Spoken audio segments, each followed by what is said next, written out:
my digital poster entitled The Usage of Play Post-Stop to Improve Year 3 Pupils' Basic Punctuation Skills. So let us dive into the introduction. So this action research was conducted in an urban school in Kuching, Sarawak. So the purpose of this action research is to investigate the usage of play post-stop to improve Year 3 pupils' basic punctuation skills. So the basic punctuations explored in this research consisted of capitalization, comma, and full stop. So you must be wondering what is play post-stop. So as you can see, there are three signs over there. Three signs over here. So the first sign is a play sign. So this one represents capital letters. The second sign is a pause sign, which represents comma. And the last sign will be the stop sign, which represents full stop. So how does it work? I have the example here. Okay, so this is unpunctuated sentence. So there are boxes provided here and a space provided here. So the instruction will be like this. The pupils are required to place the correct signs in any of the boxes, and then they rewrite a full punctuated sentence in the space provided here. So this is the example of my pupils' work, a complete example of my pupils' work. So they placed the signs in the correct boxes, and then they rewrote the full punctuated sentence in the space provided here. Moving on to the methodology, so I actually applied Chemist and McTaggart action research model throughout my implementation of intervention. So I have three data collection methods, namely observation, document analysis, and interview. So the first one, observation, what did I do? I observed and recorded my pupils' behavior throughout the whole implementation of intervention.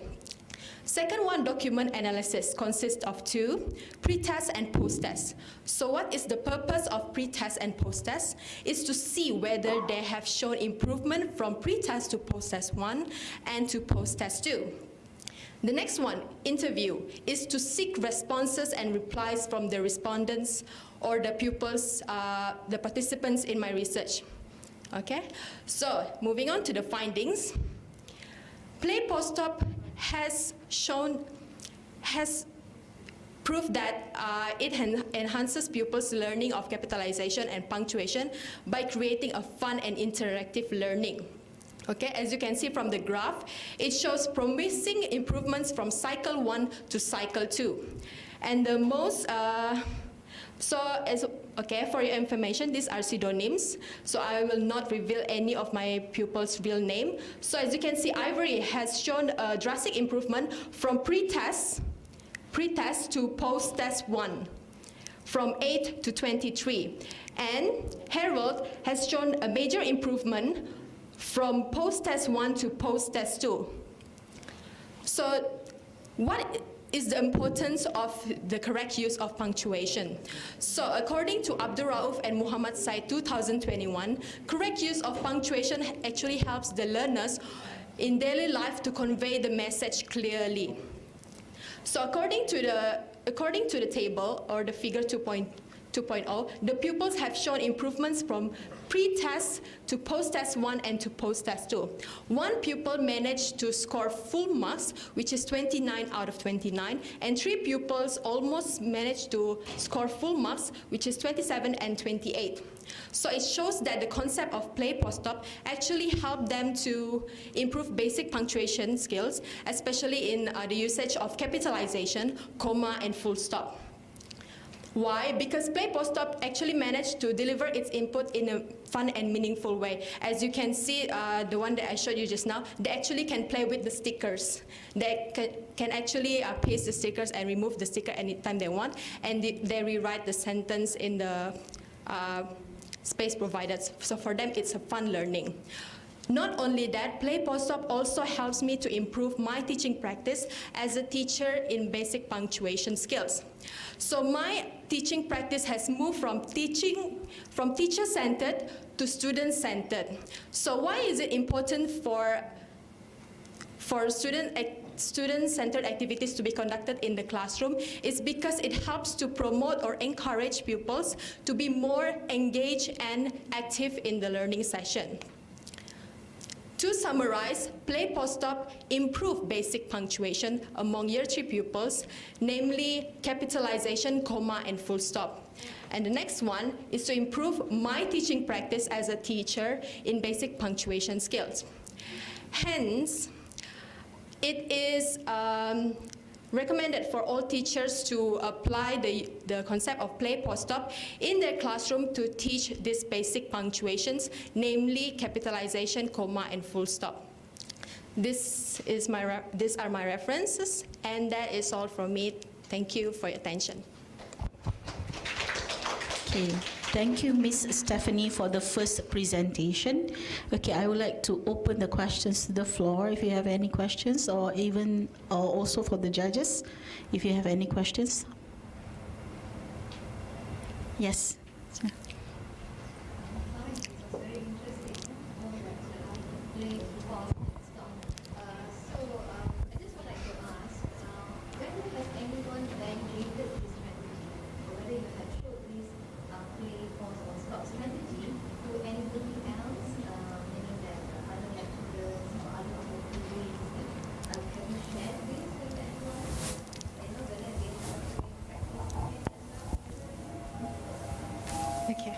Okay, thank you so much for that questions. Actually, before I implemented my intervention to my targeted pupils, I refer a lot to my lecturer, which is my supervisor, and also the teachers in charge in school. So they actually played with play post-op before I implemented, and I also asked for suggestions to improve my play post-op, and I also asked for their feedback in order to improve in the future. Okay, I hope that answers your question. Thank you. Any more questions? Yes, Doctor. Hello, congratulations. You've made it to the stage. I'm just curious because you've used interview. So can you just tell us any significant findings from the interview? Okay. Thank you for that question. Okay, interview. I actually conducted interview with my pupils. So the significance of my interview, I asked them, did you have fun throughout learning basic punctuation and also play post-op? I actually interviewed 2 of my pupils and also interviewed my teacher, who is the teacher in charge in the school, in the urban school in Kuching. So in order for me to actually came out with this intervention, I actually asked them what is the students' weakness and what should I do to help to improve. So that is the importance of the interview, is to seek for replies from the teacher and to ask for their feedback and whatsoever. And for the students, it's important for me to interview them because I want to ask for their feedback, whether this play post-op actually works for them or not, and to see whether it has helped them to write better sentences using capitalization, comma, and full stop or not. So that is the importance of the interview. Okay. Okay. Hello. Congratulations to Stephanie, right? And and team alone. All right. My question would be, when you showed the symbols of play, pause, and stop, is it technology based or is it written form? Written. Actually, because you showed the symbols, so do they do the work using computer or they write on paper? Okay, as I mentioned, the signs actually prepared in form of stickers like this, so they are aware of the play post-op signs. It's not technology, it's not written, it's actually a signs that I prepared myself, teaching tools, teaching aids. Okay. Next question. How do you think your idea can bring how do you think your idea brings great impact to English language teaching? Okay. Thank you for that question. Actually, these signs, we've seen a lot of display post-stop signs everywhere in TikTok and YouTube. I think we can actually apply these signs into the language because when we see the signs, we know that, okay, the place sign is for capital letters, the pause sign is for comma, and the stop sign is for full stop. It actually helps in English writing because they can apply the signs into their writing, and they change the signs to capitalization, comma, and full stop. So in a way, these signs help to improve their writing. Okay, what's the duration for the observation and the interview? Okay. For the observation is done throughout my action research, meaning to say throughout the implementation of intervention. There's no time limits. For interview, there's also no time limits, but I have prepared simple questions like whether they enjoy the teaching and learning session or not, whether they understand the concept of play post-stop or not, and whether it brings impact to their teaching, to their learning. Okay. All right, I think that's all the time that we have okay, for the first presenter. Thank you, Ms. Stephanie, Yeah. for the good presentation. Thank you.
Hi everyone, a very good afternoon to the honorable judges and also my dear friends. Well, today I would like to present my poster entitled Enhancing Lower Secondary Students' Writing Skills Through Fun Learning Using Movies and Comic Strips. Before that, I would like to introduce myself. I'm Yogesh from SMK Raja Mahdi Klang. So, as you look at the title, Enhancing Lower Secondary Students, so this research was conducted with my Form 1 and Form 2 students. The reason why I conducted this research is because basically our students, they are good in speaking English, but when it comes to writing, they have problem in constructing their sentences to deliver their ideas. Therefore, I came up with this idea using movies and also comic strips to make the lesson fun. So the research aims is to identify the use of comic strips and also movies in improving students' writing skills. Movies are used to attract students' interest in language and to help students in enhancing their writing skills by using comic strips during their English lesson. So it's more of like an intervention to improve the writing skill of the students in classroom. The method used in this research is called the experimental method, which means pre and also post test. So the pre is before the intervention, then the post is after the intervention of using the movies and also comic strips in the classroom. So the data were collected based on pre and post tests, which is before and after the intervention. Students, comic strips were also analyzed to look at students' creativity and also critical thinking level in writing a different ending for each movies they have watched. So the research finding shows that movies and comic strips could improve students' writing skills in English. So students' results were basically improved in their final assessment, which is post-test, compared to their mid-year assessment, which was the pre-test. So as comics seem to be one of the few prominent mediums, a lesson which has a combination of movie and comic strips with the lower secondary students would be very effective in improving their writing skills and a great way to promote the students' creativity. So let's look at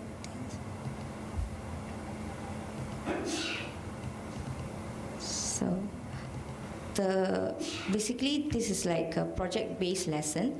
So students have to work in a group of 5 to watch an English movie based on any genres. So I advise them or encourage them to look into adventurous and also which has a good values. And actually the selection of the movies are based on students' interests. So at the beginning of the lesson, a brief guidelines to the students were given on selecting suitable movie for the task given, and then followed by finalizing the movie in the classroom based on their interests. Then the students watch the movie in the group or as themselves, okay, at home, because watching movie will take some time consuming. Therefore, the watching the movie part will be done at home. So when they come back to the classroom the next day, a discussion about the scenes will be conducted with their group members and also teacher in the classroom. So this is to initiate their ideas and also to help them to understand the movie better. Therefore, they will have the discussion on the elements of the movie, such as the plot of the story, the characters, the themes, and settings of the movie. So once they have explored and analyzed the movie well, then they'll have the next task, which is the students will be given a task on thinking of a different ending for the movie that they have watched.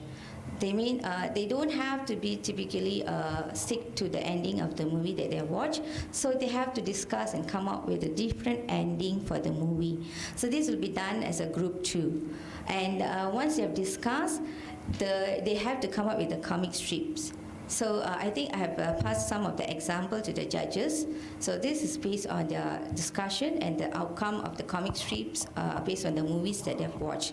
So the endings will be always based on their opinion. So movies, I would say it's a great tool for the students to not only to be more proficient in their language, because they will listen to the language from the movies, and some of the movies comes with the subtitles where they can also enhance the vocabs from the movies that they have watched. And based on that, they also have discussions where they use English for the discussion about the movies, analyzing the entire element of the movies. And then they use their creativity, and also here we use the taxonomy bloom, where they have to create a comic strips, and also they have to come up with a different ending based on their expectation or their suggestion. So the reason why the two tasks are combined is because students with poor vocabulary and lack interest in writing essays will be more engaged. Therefore, this lesson is created to help the students to pick up some good accent and also vocabulary while watching the movie, and at the same time to make them to think critically to create a different ending for the movie that they've watched. Finally, putting in their ideas in comic strips is to encourage students to write in English. Sometimes it's very hard to make them to write in English. So by using this comic strip, at least we can make them to write a minimal number of words in English, And they also enjoy it. They have a fun language at the same time. They have so much of a usage of language in this entire lesson. So we look at the result findings. Okay, basically this is their results before and after intervention. So basically mid-year, I saw that there were failures, and the students were not really into writing. They did not have the interest to perform. But after the intervention, of course, I won't say there's an A there, but definitely the students had moved from the failure.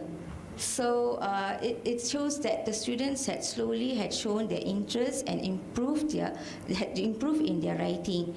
And that has been proved in their post-test, which is their final examination.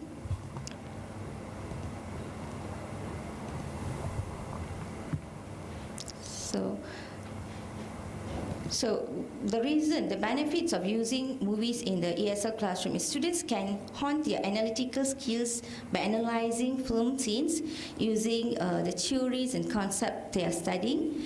Movies also offer both cognitive and affective experiences. It can provoke discussion and assessment of one's value and an assessment of self if the scenes have strong emotional content. And the use of movies help to connect learners with events that are culturally relevant and also increase vocabulary. If you see, sometimes there's a lot of gender gaps when it comes to language learning. The male students and the female students, we tend to have different level of proficiency when it comes to English and the interest they showed in the classroom. Basically, when it's a writing lesson, it's like kind of bored and dry for the male students. So the purpose why I brought in the movies is because it's a very it's a tool which combines the audio and visual, and it really attracts the attention of the male students too.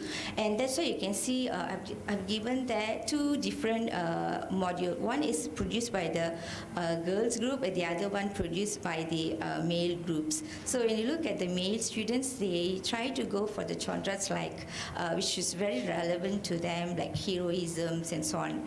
And for girls, it's like more of a feminine, and it's more of a family background movies such as Life of Pi. So this makes them to make their selections of movies, and the language learning is more fun for both what you call genders, the male and also the female. So we want to avoid the gap between the male and also female learners in the classrooms. And I think movies and comic strips would be a great help to reduce the gap between the gender learnings of English. And then moving on, the benefits of using comic strips in the ESL classroom. It actually really engage students who learn visually and who are comfortable with visual media such as video games and computer graphics, especially male students.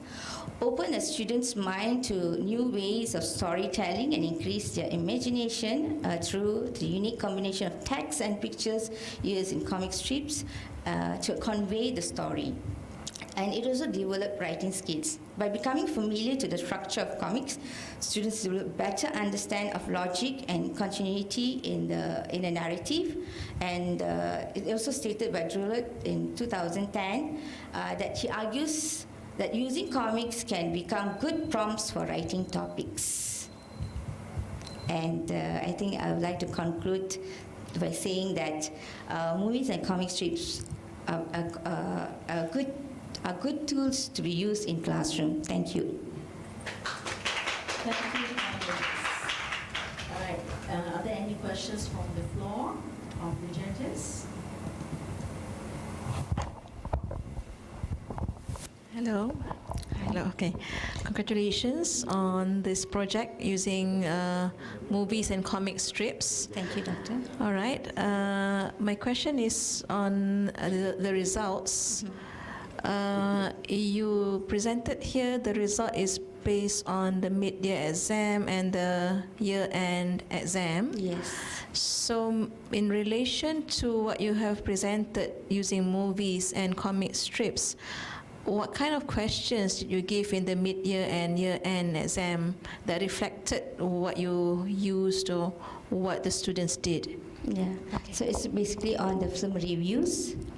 Film reviews? Yeah. Okay. So, so basically, the students were able to write better of a film review because they've been exposed to the movies. Because it's also under our KSSM syllabus. If you look at the lower secondary students, PALS 2, they have to write about reviews. So we already conducted some of the lessons on book reviews and also film reviews, and that helps them to perform better in their final. All right. Okay. My next question, would be on if you were to extend or make improvement to this idea, what do you think you can do? How can you go about doing it to make it more sustainable? Actually, I would say that I have only tried with certain classes, but I think this would also help our weaker students, or say the basic learners, because when we always make judgment of the basic learners, we say they can't even pronounce a word in English, they're unable to speak in English or write in English. But I think movies, which comes with the subtitles, would actually help the weaker or basic students to learn new vocabs and make use of the language. Even if they could grab some of the language from the movies, I think they would be practically use it with their friends or peers in the, even not in the classroom, also with them personally when they meet up outside. Okay. Just an idea that if you want to do this using technology, there are some storyboard tools that you can use, which when you tell them to print out or publish this movie in a form of book, and you're able to do a QR code, it can be more, you can distribute to more, and that might make the students more confident and, to go more into the literature world and then improve on their writing. I've used the book creator, but it is only with the advanced students because it needs a lot of adding of that application. So I haven't expanded it with the weaker students, but I wish to expand it with the weaker students too later.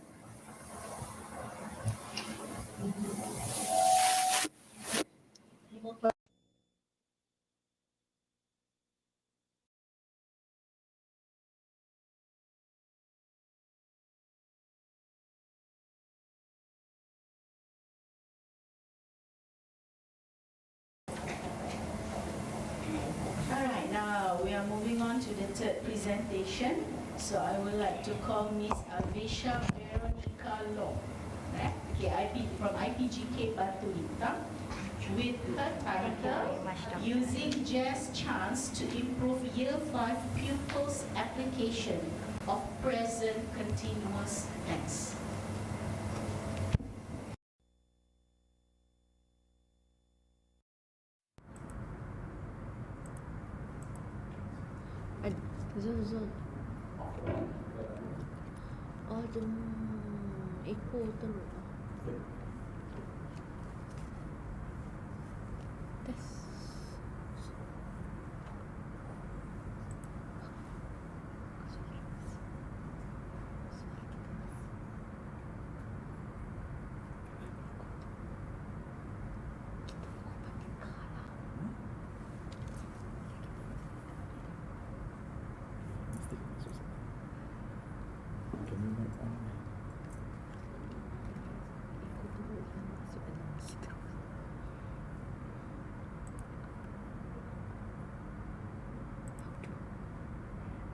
Good afternoon to everyone. My name is Avisha Veronica Law from Institute of Teacher Education, Batu campus. My research is using Just Chan to improve Year 5 pupils' application of present continuous tense. I believe that using Just Chan promotes fun, meaningful, and purposeful learning, which is also one of the curriculum principles that is stated in SPELC, Standards-Based English Language Curriculum. Okay, moving on to my introduction, we all know that we use tense in our daily communication, right? It does not indicate that we will not be able to perceive or comprehend what the writer or the speaker is trying to convey. Okay? And in today's classroom context, there is an ongoing dilemma among the second language learners about the use of present continuous tense in their productive skills, which are writing and speaking skills. Okay, most of the learners in these languages, for example, like orang Melayu and so on, they have existing words to represent actions that are happening now and actions that are going to happen in the future. For example, the word sedang, saya sedang makan, I am going to eat. See, there is the word, the existence of the word.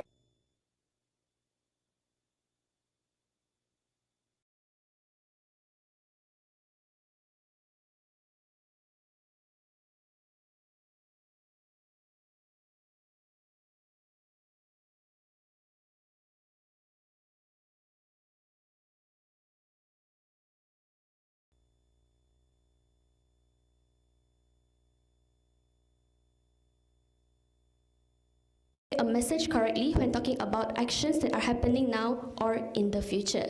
So this may serve as a reference for teachers to enhance their teaching practice in teaching present continuous tense, as in this action research. Okay, so moving on to my methodology, I am using chemist.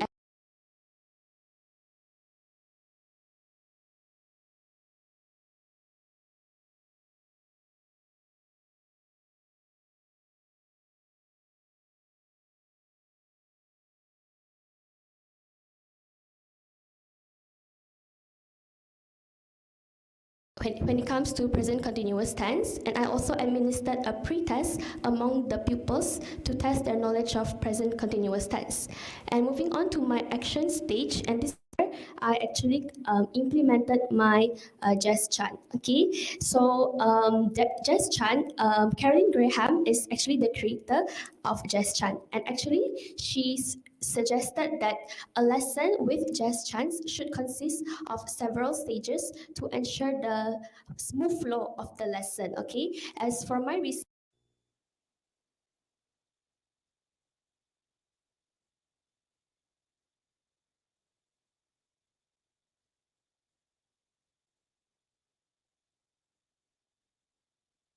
is, hold on, which is initial listening, in which the pupils will be exposed to how the chant should be recited. Third stage, demonstration of the text, in which the pupils will pronounce each line of the chant, just for me to check on their pronunciation, their intonation, their rhythm, their tempo of the chant. And this is also where I will ask questions just to check their understanding of the chant. And then moving on to the fourth stage, working out the chant. In this stage, the pupils will also recite the chant in chorus, just to listen to how they recite the chant with their friends. And then this is where they will correct their friends that, oh, I think you're a bit off, so you should do it like this, okay. That is for the fifth stage. And then the sixth stage is performing exercise for chant. This is where pupils will be given a worksheet that will complete the Jess chant using the correct present continuous tense. And the last stage, which is playback, right after they have completed the worksheet, the playback stage requires them to recite the chant in groups, in which I divided them into two groups, Team A and Team B, so they will recite the chant together. And also, they are also required to write or create their own chant, in which they will apply the use of present continuous tense. Okay, and moving on to the next stage in this action research model, which is observe. I observed the pupils' behavioral patterns by taking down field notes, and also interviewed the pupils by asking their opinions and suggestions about learning using Jazz Chan, and I also administered a post-test just to see their improvements after learning using Jazz Chan. And for the last stage, which is reflection stage, I reflected on the data collected, identified the shortcomings for me to improve in the next cycle. Okay, and this is my findings. As you can see from the table here, the pupils have shown continuous progress in their application of present continuous tense. As you can see from the blue bar, the blue bars, they indicate the pupil score in their pre-test. The orange bars, the pupil scores in their post-test 1, and then the green bars, the pupil score in post-test 2. So actually, for the pre-test, 10 pupils did not obtain at least 50% of the items correctly, which is why I have 10 participants from my action research. And after the implementation of Jazz Chan, a marked increase in scores was detected from most of the pupils. Like one of the participants actually obtained 0 for the pre-test, but after that, he gradually improved after the second post-test. And for my field notes, the qualitative data analysis, 3 categories are derived in which the pupils show interest in learning using Jazz Chan, and they participated actively throughout the implementation, and it also promotes independent learning, and I can conclude that Jazz Chan's increased pupils' engagement in learning. Okay, and next is the discussion for my research. So Jazz Chan is a rhythmic presentation of natural language, and it is simple to follow. And it also brings joy to the classroom, I can't deny that. And due to the repetitive pattern of the chants, pupils learn to notice the construction rules of present continuous tense, and it also aids in their memorization and retention of grammar.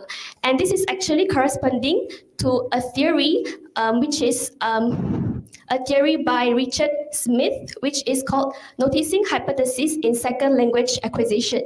So Richard Smith stated that pupils' learning acquisition could not begin until they notice the linguistic features of the input, which means that pupils can only comprehend the grammar rules if only they start to notice how the language is being used. So in my case, how the language is being used in Jazz Chan.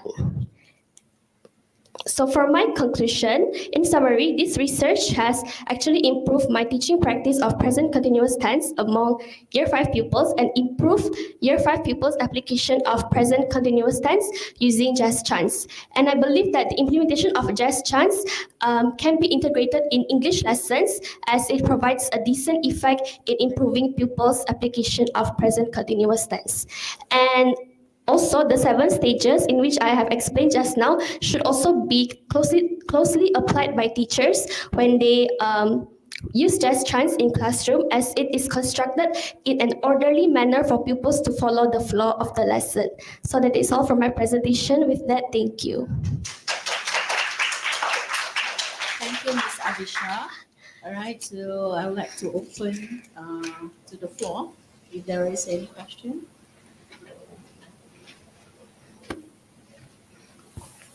Hello, congratulations. Okay, I think it's quite a challenge to select appropriate Jazz chants for to explore present continuous tense. Do you think you can just like give one example of the Jazz chants? Thank you. Okay, hold on. I have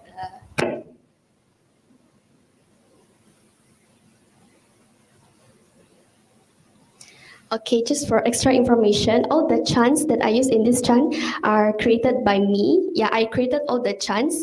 So for every cycle, I use different chants, because when I think back, if I use the same chants for all the cycles, I won't be able to really analyze that my pupils actually made improvements, you know. So the difficulty level for every chant is different. So it's starting from a simple chant to like a more complex chant.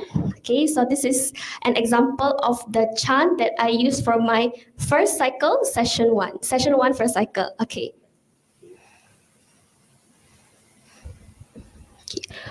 What is going on this morning? The floor is creaking, the faucet is leaking, the plants are dying, the children are crying. What is going on this morning?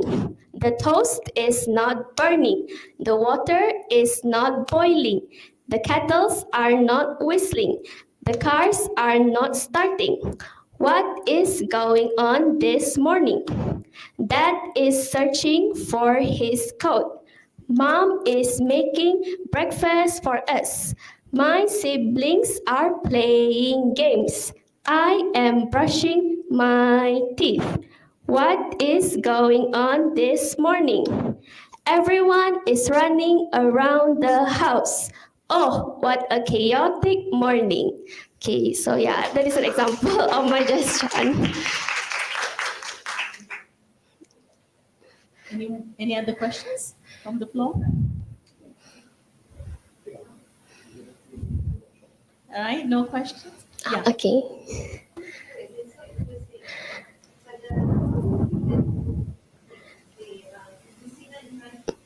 Yes, actually the pre-test and post-test that I administer to them is actually a writing exercise. So the format is the same, but the questions are of course different, just for me to see that, oh, they really made improvements in their writing. Yeah. So that, Sorry, I just want to make a suggestion. Since you created your old test chant, can you get it copyrighted? It's yours. It's yours. Don't just publish it in Facebook and people just use it and say it's theirs. Okay. It's yours, your idea. Okay, Okay. okay. Protect your idea. okay, thank you for the suggestion. All right, I think that's it. Okay. So thank you, Miss Avisha Veronica Long. Okay. Thank you so much.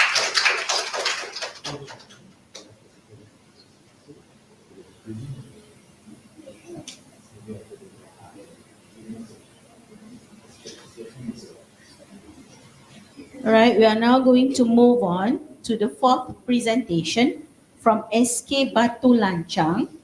Right, I would like to call upon Devendiran Das Ramadas, right, with the title of the SUPCA.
Hello.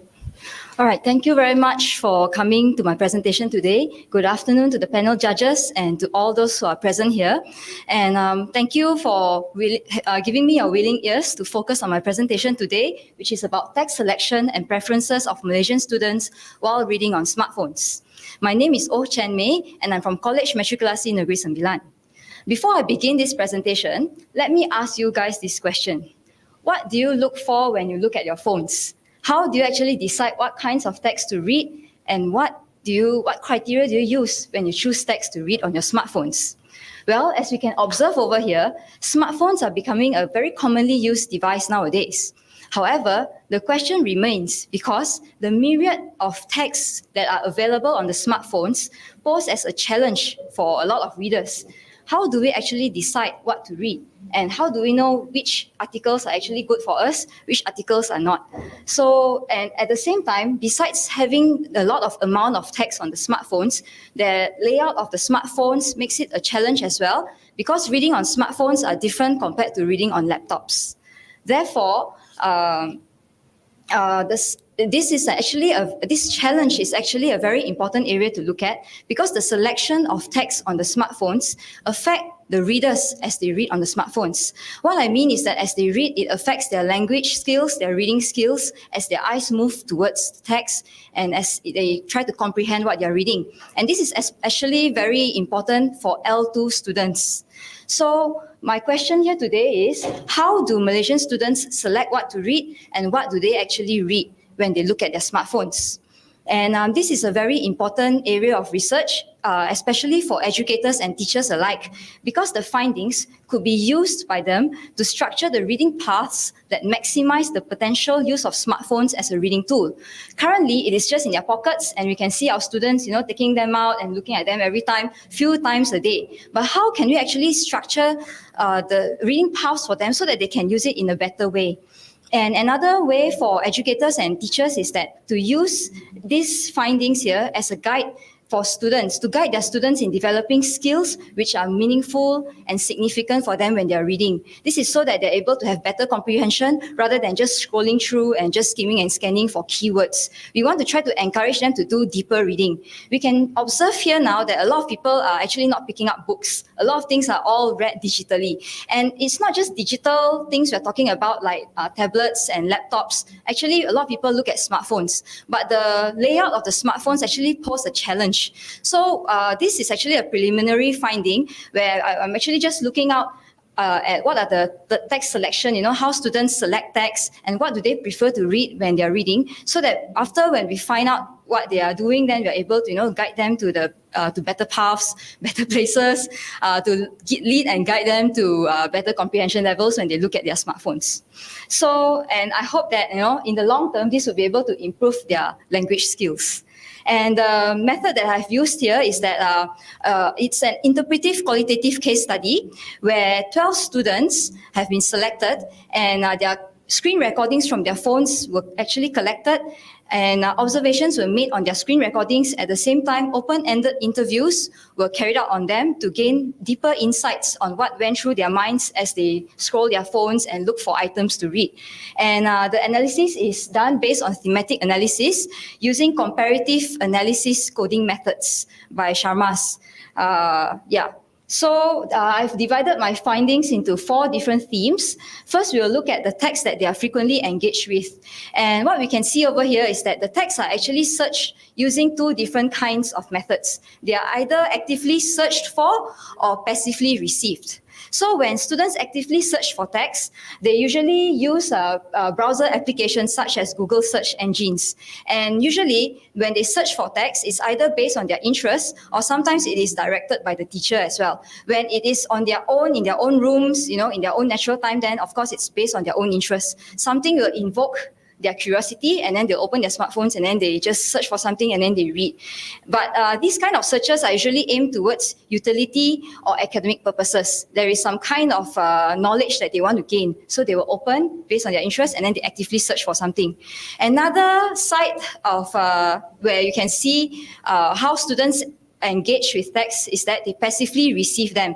And the platforms that are used to passively receive the text are usually through social messaging and networking applications, for example, like Telegram and WhatsApp. And this refers to text messages that they receive from their friends, forwarded information and other things that they just passively receive without actively searching for them. And these are usually received from friends and other users on the same platform as well. It can come from strangers or it can come from other people. And it could comprise of short messages to very lengthy ones. And these are usually targeted for pleasure or personal purposes. And when it comes to the evaluation of digital content, before the students actually read, they actually do go through, and some of the selection criteria that they use involves well-known websites. And the reasons that they gave me were that because these were reliable sources for trustworthy news and information. And at the same time, they use prior knowledge from various sources to determine if that website is actually good or not for them to go into and visit and read. And the reason they gave was because they were confident with the content. At the same time, sometimes the students indicated that they would check the reliability of some websites. They will look at the reviews and then they'll compare doubtful information with other websites as well. I wanted to mention that the case study, these students are all 18-year-old pre-university students. So that's why they're able to do these kind of things. They're already sort of like young adults already. So it's different. If let's say you conduct this study, you look at the reading methods of younger students, I think the findings would be a bit different. Also, now we look at the text selection strategies that they use as they look at the titles on their phones and they go and search for, in the search engines. So usually, based on the screen recordings that I analyzed, I was observed that the students usually selected the first few titles on the search page. And they indicated that this was because the best and the most relevant ones would be listed first. And sometimes the popular web pages with many visitors, these are known as hits. It will be displayed at the top. If you look at your smartphones, right, you will always appear at the first part. There's some description on only one website. And this is considered what they call a featured snippet, which is on top of the Google search engine results page. And then this refers to websites that usually receive the most clicks. And students also indicated that, they will also click on only familiar websites that they have visited before, or those with eye-catching titles, things that interest them, or, sometimes these are bait clicks. They put something to get them to be excited. But yeah, that's what they do. And then text with images and videos. Sometimes they click into it, then they see, oh, there's some images and videos. Then they spend a longer time on those texts rather than those that are just words. And then they also look at, sometimes at the bottom as they're scrolling, there's this thing called people also ask, or people also search for box, to give them ideas on what to search for, and then to help them as they try to build their reading levels. And the types of topics that they usually read are usually general knowledge, things like do-it-yourself, science topics, current news from national and world updates, entertainment news as well. They love to go and look at movie reviews and things like that. Stories about daily living like recipes, fitness, beauty, and fan fiction and comics like Japanese manga as well. And further findings show that most of the texts selected by the students are usually in the English language. And they indicated that this was because there were more varieties of information available in the English language rather than in the L1. And the length of the selected texts are usually, that they usually have to select short text only, where complex and lengthy ones tend to be avoided. And when I asked them further why, they perceived it as difficult to comprehend or boring. So what I noticed is that as the students were scrolling in their screens, they usually like to use the skimming and scanning method. They just go through and they pick up the gist of some keywords from the text, and then they stop, and then they click out, then they move on to the next text, and then they read, and then they click out. So what we can see is that this may not be very good when it comes to long-term comprehension, because we want to try to get students to have deeper comprehension, not just reading for the gist. But then, so based on these findings, you know that there needs to be a certain kind of text to be able to let them read further. Because if I ask you the question, what makes certain texts more relevant to you, that makes you read longer, and what other texts do you actually just read, scroll, and then you come out? So these are the features that we are looking at, which I'm trying to study. So I hope that the students, once we know what are the things that they like to read and spend time more, we'll be able to help guide their reading paths. So what we can see here is that reading on smartphones does demonstrate opportunities for exposure to the English language in diverse types of discourse and language styles for the students. However, of course, there are other setbacks as well. But educators right now, what they can do is to use the findings in this study as sort of like a guide, to help them select texts that will attract students to read effectively, and also for content creators to shape content so that their content can appeal to a wider readership, and hopefully in the long term to help the students in their language acquisition. So that's all. Thank you very much. Thank you, Ms. Ng. All right, so any questions from the floor? Yes, Dr. Nancy. Congratulations, one question, we talk about the type of text selection among the students. Is there any difference between the gender right now, the male and the female? Is there any see any differences? Yes, they are not reported here because this is just a poster. But I have a longer extended paper which was not part of this extended research as well, because this is quite a short one. So yes, I do see a difference. For ladies, they prefer to go to things like recipes, beauty, and things like that. Whereas for the men, they rather go to read things like sports, especially gaming strategies. How do they win certain games? Things like that. So definitely, there's a difference in interest between male and female students. Yeah.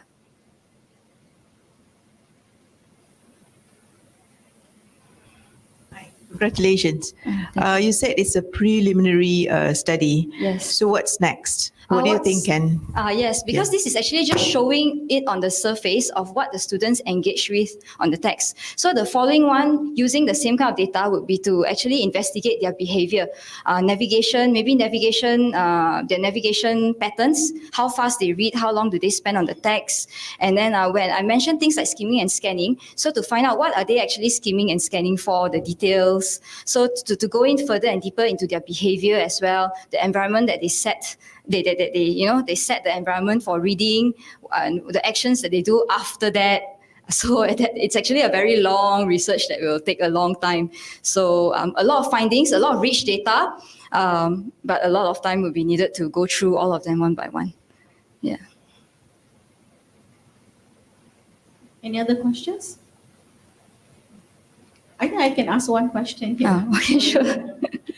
How do you think this will contribute to the language learning or, teaching in the language classroom itself? Okay, so as I mentioned over here, what we do is we actually have a lot of students in the class having a lot of smartphones. So by knowing what kinds of things that they look for as they read, what we can do is that since the students already mentioned that they look at the first few titles on the search page when they look for articles to read, or like say they go for popular web pages and things like that. But sometimes these popular web pages or the first few titles do not necessarily contain the right kinds of stuff for them to read. So in the class, as a teacher, what you can do is you run it as an activity. You get everyone, give them a topic to research on. And while they're doing that, we teach them, will be from the educator itself, teach them what are the right ways to search for content, what makes a particular website believable and valid, compared to, and then to compare websites which are good, which are not so good. But again, because this is on smartphones, you see, so we need to show them also what's the difference between smartphone reading and laptop reading as well. What makes a good website that can have a better display on smartphones so that students can read better. So it's very tricky because there's a lot of things to look at. And we as teachers, right, we are not actually content creators, but I'm aware that some teachers here, we are content creators. We try to create a lot of content online, especially with the PKP for our students. And not only that, some teachers, due to internet connection and device limitations, we give them to our students not through Google Class, but we give them through Telegram. So we have to consider the layout of our materials when we give to them. So the students here mentioned that they prefer eye-catching titles which contain specific or attractive descriptions. So how do we make descriptions and titles attractive so that they'll want to go and read the material that we create for them, or even videos and other things that we create for them? Yeah, so this is just part of it. Yeah. Okay. Thank you, Madam O. All right, no questions. Okay, thank you so much, Madam O Chen Mei. Okay. Thank you very much. Okay, for the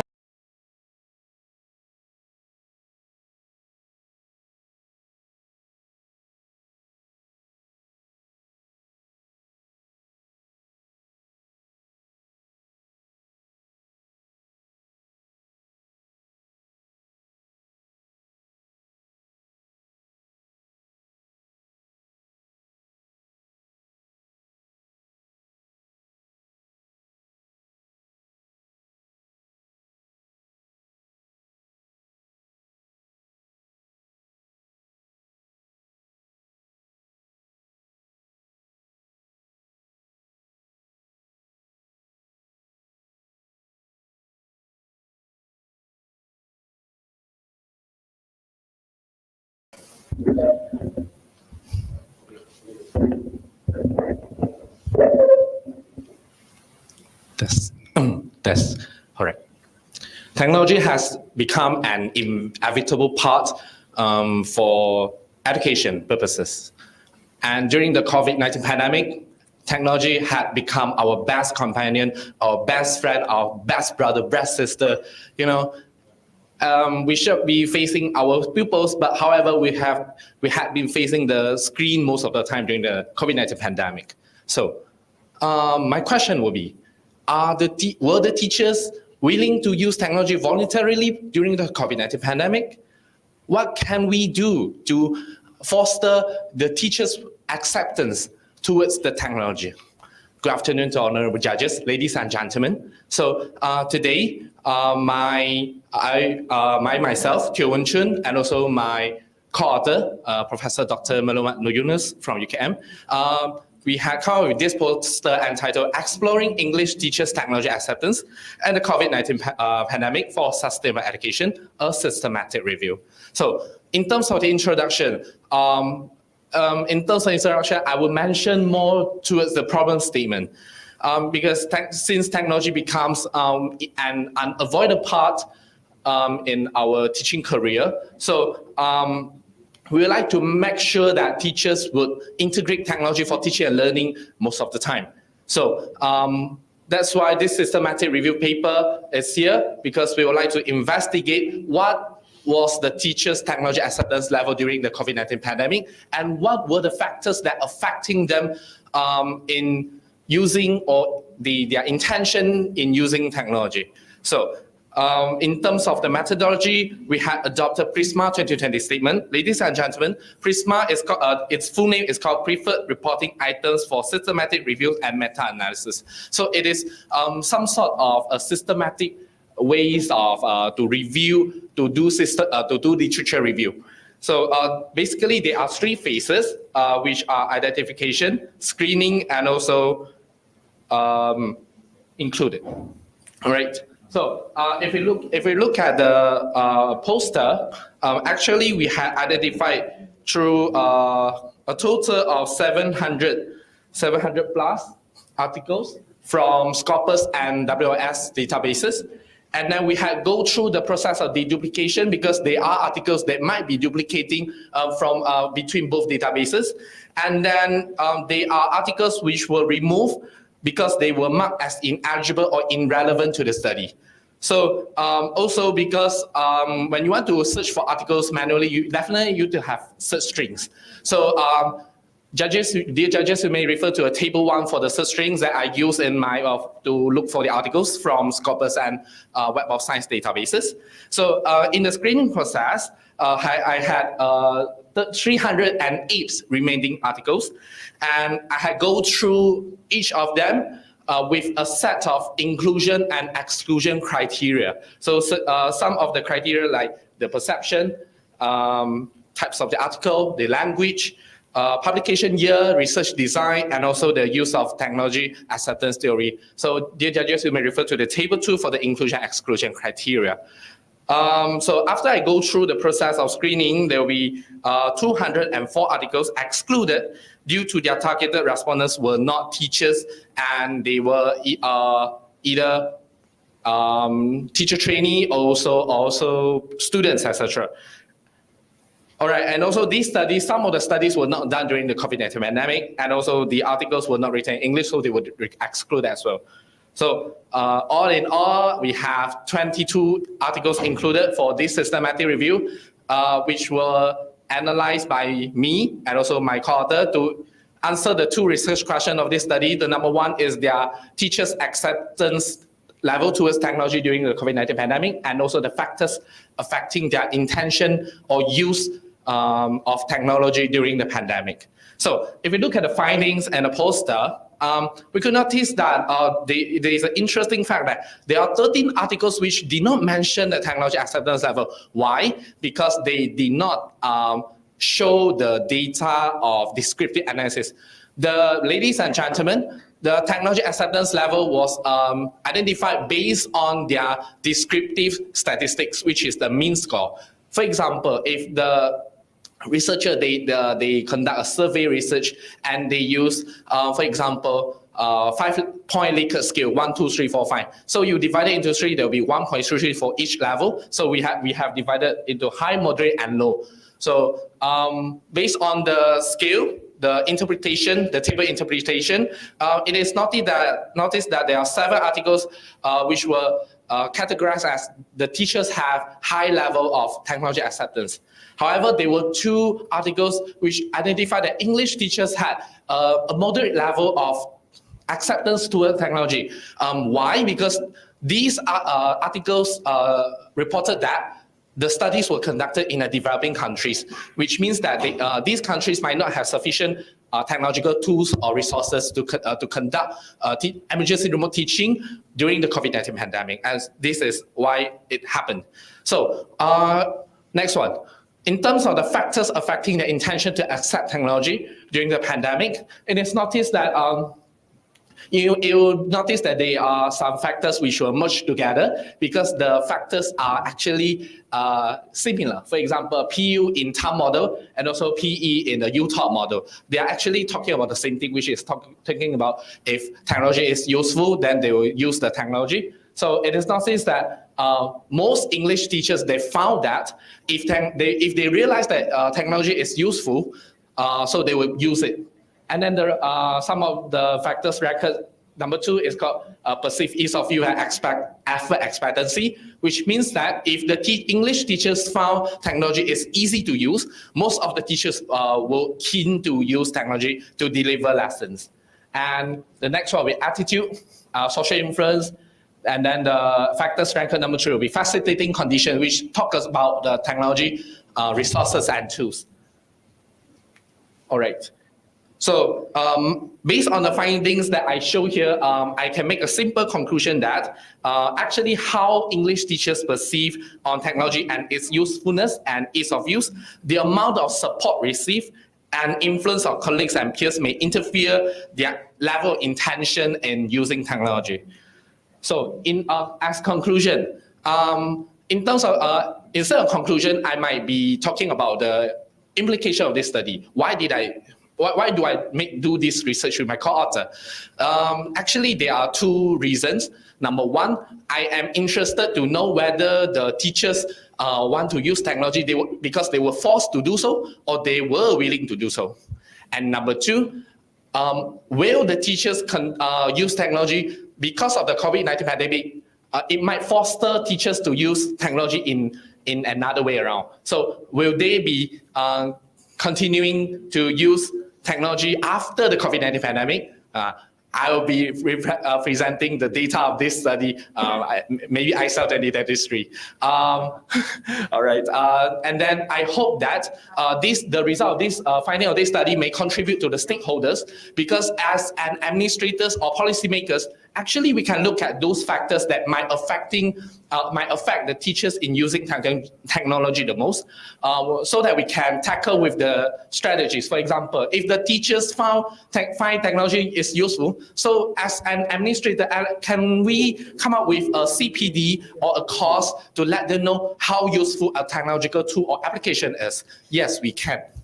So with that reason, I came out of this research, and I hope that it contributes to the field of my study. Thank you. Thank you, Mr. Teo. All right, any questions from the floor? From the judges?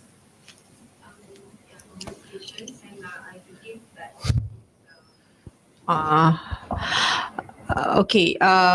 It is. I mean, like the poster is very neat and also, tied up nicely. Okay. Thank you. I like to know in terms of the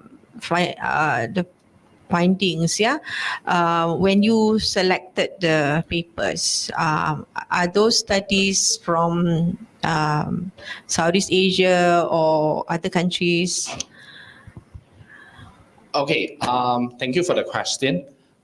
Actually, it wasn't mentioned in the inclusion and exclusion criteria, which means that I would just accept those articles regardless of the countries, which means that, in other words, if an article fulfills the criteria of it investigated teachers' perceptions, it is a journal article, it's in English, and then the study was done during the COVID-19 pandemic, some of the articles, they were published in 2021, but it was conducted beforehand, so I excluded that as well. And then I selected quantitative research, and also the studies must have used at least one technology acceptance theory, such as technology acceptance model, UTOP, and also theory of planned behavior, TPB. Yeah. So in terms of the countries, it's not in the inclusion and exclusion criteria, so I just take. And basically, I had conducted this research quite recent, so that the number of articles are still very limited at the moment. So maybe from other databases such as ERIC and Google Scholar may have more articles from various countries. I hope it answers the questions. Thank you. Any other questions? Okay, congratulations for the presentation. Okay, my question is, based on your findings of the factors that you've got, all right, if you were to do future research, which would be of your interest to look into more and why? All right, thank you for your question. And it is relevant to my I'm going to do now. I'm currently working on investigating Malaysians' primary and secondary teachers' acceptance level after the COVID-19 pandemic. The reason is, as we know, I wasn't a technology person. Although you look like me, I'm young, wild, and free, but I'm not a technology person. If I could choose to avoid technology, then I would avoid it. But thanks to COVID-19 pandemic that exposed me to various technological tools, it had fostered me or motivated me positively in using it. So I'm interested to know, how about other teachers? How about other teachers from other states and from all over in Malaysia? And what can I do to help them to identify the factors that affect them the most, and what can I help, or what can the administrators or policymakers help, so that there will be more and more teachers in Malaysia adopting or integrating technology in their English teaching and learning and benefit more ESL learners. Yeah, I hope this answers your questions. Thank you. Right, thank you.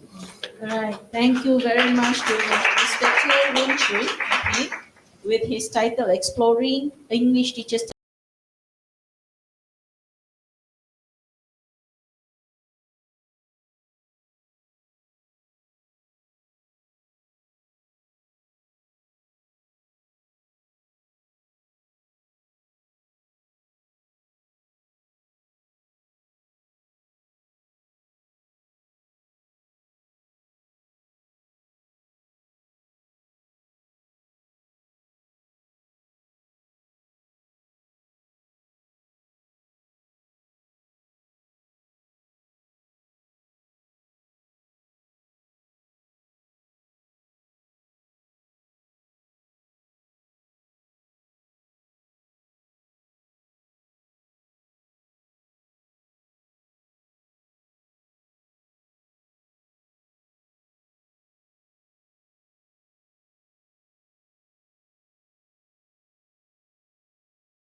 What crossed our mind is about books, about classroom learning, about examination, and more of academic qualification.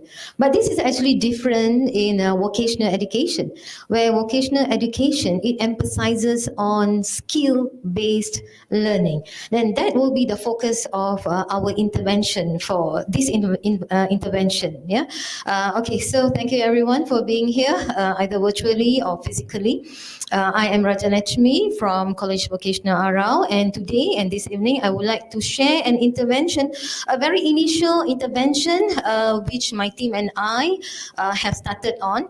Yeah, that is on intervention on writing skills among vocational trainees. Yeah, so I'm not very sure how many of you here, yeah, among the audience actually know about vocational education or experience about vocational education. Yeah, okay. So I would like to start on what actually motivated our idea to come out with this intervention is that, as all of you know, vocational students, they are more to tactile learners, yeah, especially when it comes to what do you call it, de bono, yeah, de bono emphasize on kinesthetic learners, and these peoples are more to sense, they learn through senses, yeah, comparatively to the mainstream education. Yeah, we have other multiple intelligences where cognitive learning, yeah, when we emphasize on more to our cognitive skills, but when it comes to vocational trainees, they are more to tactile learners or kinesthetic. Yeah, they have to have something that is hands-on. Yeah, so actually what motivated our idea to come up with this intervention is that, of course, as the presenter just now mentioned about this pandemic, yeah, this pandemic has actually left many negative impact, yeah, on this, on our trainees especially. Whereby when it's during the assessment, many of those writing portion has been left unattempted. Yeah, and also what happens is that unrelated kind of meaningless kind of sentences. So what happens is that my team and I, we brainstormed. Yeah, we said that we cannot just leave these things alone because we are the provider for the industry. Yeah, as most of you know that vocational trainees mainly are the main workforce. Yeah, we send them out to the industry, whereby in the industry they are actually they need this kind of transferable skills or generic skills, especially in writing. They need to write reports. They need to write about inspections, about quality of products. So we think that okay, so we need to do something. So after doing a little bit of research, yeah, we thought that we need a very strong kind of theory to come up with this intervention. So what we actually invested into Six Sigma. Why especially Six Sigma is that we know that normally lecturers in vocational colleges, they go out for inspection, especially for industrial training. Yeah? So they found out that, okay, Six Sigma is one of the tool which has been used in manufacturing companies, yeah, to solve problems. Yeah. So based on that, we came up with this idea. Why not? Yeah. Why not? We try to make it a hybrid kind of version so that it's like a win-win kind of situation in a sense of that not only the students are able to get the skills for writing, but it is also in line once they already been in the industry to solve problem. As all of us know that in this industrial revolution, yeah, 4.0, one of the most demanded skill by the employers is problem solving. Yeah, problem solving. So we thought that why not we just incorporate that. So this is how actually this transpires of using TKQAC. When we talk about Six Sigma, of course the main tool for them to solve the problem is DMake, but we actually made it into a hybrid version. Yeah. Okay, so that is so much about how we came out with this intervention for writing skills, and together with the emphasis on the importance of writing skills once these trainees go into the industries as middle professional or semi-professional workers. So the method that we use is that it is a quantitative method, a pre and post experimental control group method, and then okay, so this is among this is very limited. Yeah, I cannot claim much about this intervention because this is only a very initial step, just in our vocational college alone. And the findings for this is that we use both the descriptive and also inferential statistics to find out how significant are the difference. So we did find that the mean differences are quite significant in a sense that although I can't claim much, but initially we did find that there is a slight difference in terms of their interest, in terms of their drive, in terms of their discipline, in terms of their desire for them to write. That is actually that we have found out.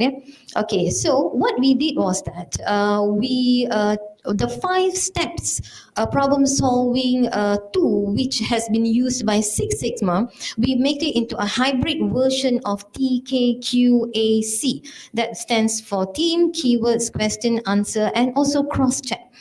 Yeah, okay, so we actually digitalized this TKQAC into an application. Yeah, and also sometimes nowadays, yeah, we also need to invest into natural intelligences as well. Yeah, so we also develop a ruler. Yeah, a simple ruler which has got TKQAC, that just as a guide for them, as a discipline for them, for them to gain the confidence of them in terms of writing. Yeah, I think later I will show you the video. The 2 minutes video will tell all about it. All right. So from the result here, we did find, but not so much. I can't claim so much as I mentioned earlier, but there is a significant differences in terms of their performance in writing. Yeah, rather than previously unattempted, but now better related kind of sentences, meaningful sentences. They are better in terms of in their write up. Yeah, and especially orderly. Yeah, that's the most important part here. Is that it's a very like a step by step. As you all know, these vocational trainees, they are actually more bound to manual instructions. Yeah, they have to read manuals, they have to use step by step. For example, let's say they are in the welding process, for example. Yeah, so they have to use step by step for them to do their weldings. Yeah. Okay, and then the conclusion is that once we already find this strategy, yeah, so we try to implement this, yeah, towards most of these students, yeah. Not only it doesn't stop in writing, yeah, but we are trying to develop it more into reading as well. Yeah, okay, so we really hope that this practical implication of TKQAC will help us to bring out or to market our trainees into the industry better. Yeah, so with that, I just would like to show the video right now, to screen the video.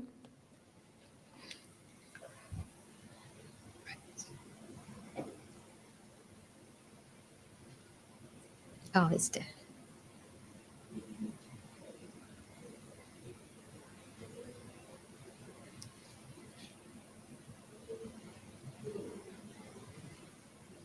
It's supposed to be sound. Yeah, it's supposed to be a sound. Okay, then so this is the hybrid model into the education. This is the practice session. Once we have already introduced the TKQAC, the application, so students will have, because anything that we want to introduce, we need to self-regulate them, yeah, to make them familiarized with whatever the application that they are having. So this is what the theme is all about. So the step-by process is the theme. Okay, let's say we give them a certain kind of theme, they will search based on the theme. So they need to know what is the subject matter that they are writing about. So if it's a theme, so this is just an initial stage of developing the app.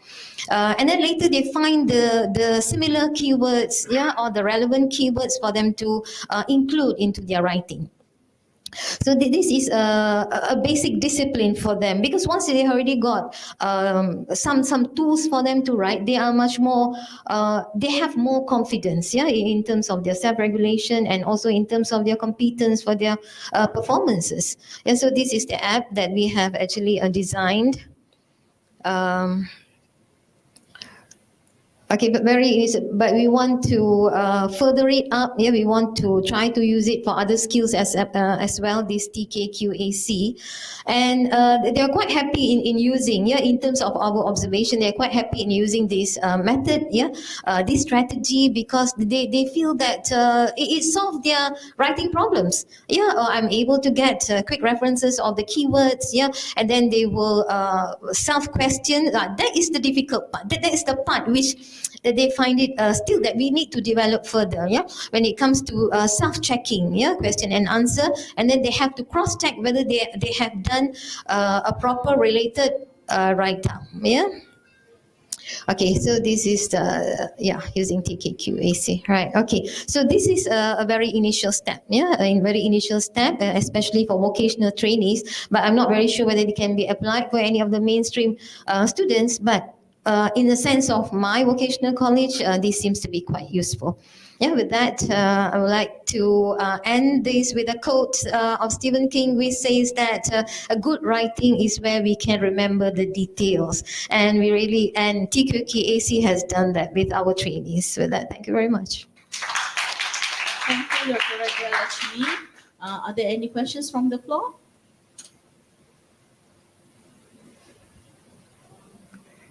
Yes, go ahead, Doctor.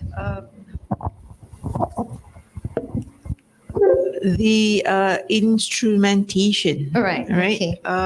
Is there a justification for selecting email? Yes, we do, Doctor. Okay, in vocational education, in our curriculum, there is English for Business. Yeah, English for Business module that we have, where students of mechanical and both business students will take this module. So why an email? So since we find that emails are actually part and parcel of this content. And of course, email is a generic skill where all the trainees need to have it. They need to able to write an email. So that is where we develop the instruments. So we think that, okay, so most of them, even they want to apply for a job application, they still have to write email. So that is the main justification of why we chose email as an instrumentation for us to use that for their writing skills, to develop their writing skills. Yeah, most welcome. Any other questions?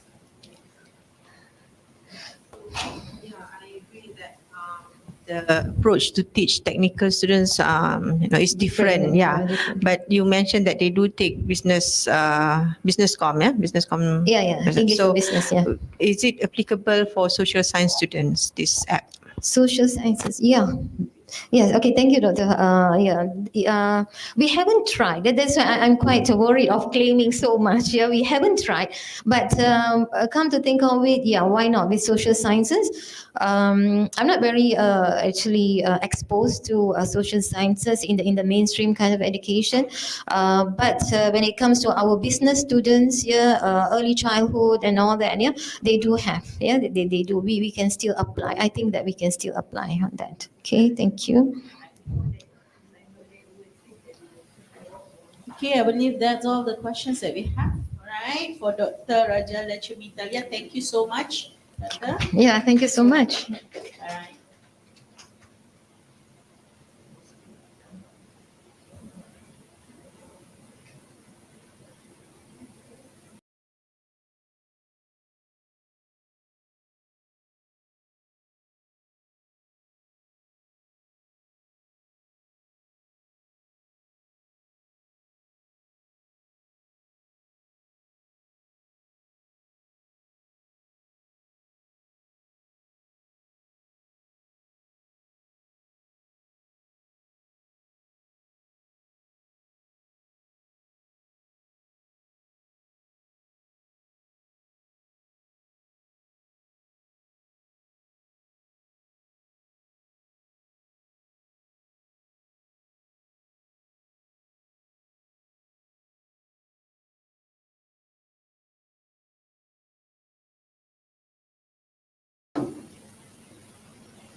Right.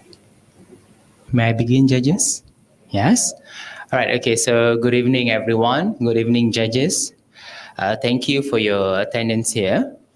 All right, so the title of my presentation will be my TT, Enhancing Primary School Pupils Learning on Simple Past Tense. I'm Patrick Daffy Bayong. I'm from Sekolah Kebangsaan Long Busang, somewhere in Belaga District of Sarawak State, Malaysia. All right.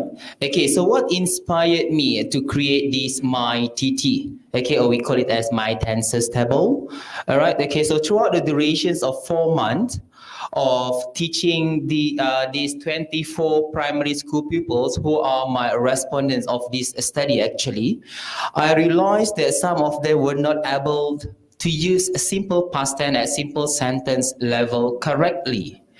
And another reason was that I found out that two major reasons identified throughout the teaching and learning of the class. Okay, the first one is the interference of their mother tongue. My pupils are from Kenya. They are Kenya, and some of them are Penan. All right, very interior area in Belaga, Sarawak. All right, 5 hours off-road to the nearest road. Okay, and then the second one is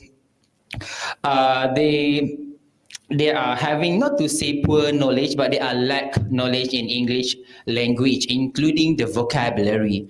The next problem statement related to this study is very little of them know the grammar rule on how to use the grammar rule of simple past tense, and they didn't know how to put the word into correct structure in simple past tense.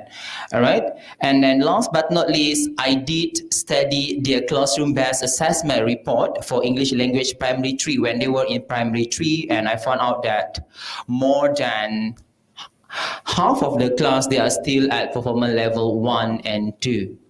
All right, so moving on into the introductions, grammar is essential in the teaching and learning of the English language due to its core functions of for learners of this language in their both speech and writing. However, this might will focusing only on writing, but I do believe not only my kids, but I do believe all of us here, before we start to write, we do converse our sentence, right? Yeah, I see some are nodding their head. You agree with me. Nevertheless, some primary school learners in rural area in Sarawak, Malaysia, especially my school in Belaga district, are challenged with the learning of tenses to the fullest due to the inadequate language learning support. Okay, not to say that the teachers are not capable of producing any language learning tools, but to a certain extent, they are having this kind of problem due to the geographical factors. Okay, so there are some studies that have been conducted at studying the importance of grammar, specifically on simple past tense, and the issues arose at primary level, not only in Malaysia. We have studies conducted in China, in the UK, in Japan, and other Asian countries. Judges, allow me to read some of the literature review that I have cited. All right, so the first one is by Clemmer, Skulls and Vaughan in 2013. All right, they said that learners really acquire grammar as their prime knowledge, because this knowledge adds a dimension to one understanding of the English language itself. Because without grammar, not to say that we don't understand English, but we are going to use the language correctly. And next one is by Musia, Brinton and Snow in 2014. They claim that grammar is used purposely to make meaning, like the other presenter have mentioned just now. All right, we need grammar to make meaning of what we are conveying to other people. All right, next one is by Chitra Velu, Sitamparan and Chun, 2005. They say grammar knowledge enable the language learner to organize words. So here comes the structure of the sentence, why we need the grammar knowledge. And last but not least, I'm sure everyone aware of this, which is the subject-verb agreement, SVA. All right, okay. So the objectives of this study actually, number one, to identify the effectiveness of my TT to learn simple past tense. Number two, to identify people's perception toward the usage of my tense. And last but not least, the usage of my TT by teacher to teach a simple past tense. However, in this poster, digital poster, I only focus on the effectiveness of my TT to learn simple past tense among the young learner. All right, as we look at the methodology, it is actually an intervention, but I make it as innovation, which I have created a template. I wish I can show to you judges right after this. All right, there's not enough space in the template provided by the ELTC.